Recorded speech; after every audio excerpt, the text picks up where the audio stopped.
or whatever, but like it's always those three things that you're always trying to balance out, or like they all add up to like what your day is going to be like or what your life's going to be like. And I think there was a lot of my life where I was really willing to give up time. I was like, okay, I don't have any money, my energy's low, but I can give a lot of time and energy, and like that's great, but it can be frustrating, you know.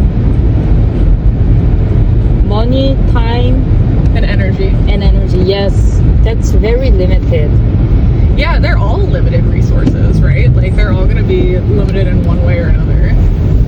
As I get older, I think it gets harder to like pour everything in yourself into like what you want to become as you get older, because now you really know how precious the time you are holding. You know, and as I get older, I think it's supposed to be the other way around, but my goals like are lower. Like I just want to have more than I need. I want to have more money than I need. I want to have more time than I need. But I don't want much more other than that, right? Like I don't want to be famous.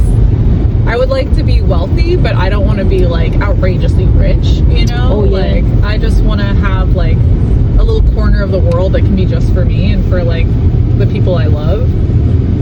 But I think when I was younger, I had all these ideas, right? Like I want to be an illustrator. I want to be a famous muralist. I want to be all these things. And now as I get older, I'm like, I just want to get by, you know? It's probably not how you're supposed to get as you get older. I should be taking all the resources that I have, all that knowledge that I have, and sometimes I think I should be working harder for it. But also, it's that thing about time, like you never get it back. You know, like you can work and invest in money and get returns on your money. You can, you know, like do all these other things, but you can never get the time back. And like I've spent so much of my life so busy that I felt like I was running from time, you know, like I was just like barreling forward.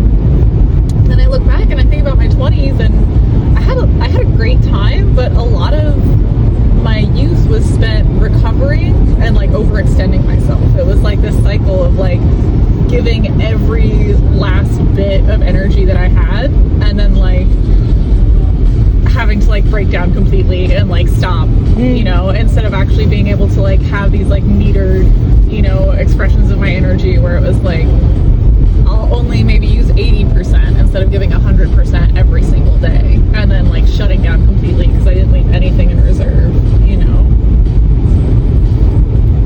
I can totally relate to that. I think I spent my 20s for failing things. Yeah, I kept failing, but I never succeeded in my 20s for anything. And then at the time it was miserable, and like get to think like whatever I try, it's never gonna work. But in my 30s, it's finally working.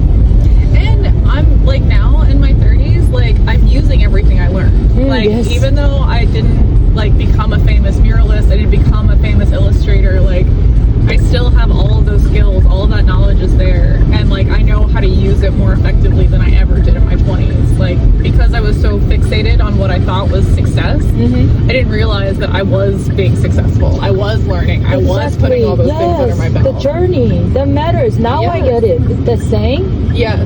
It's the journey what matters, not the result. Truly. Yeah. Because the journey is the one that creates who I am in the future, not the result.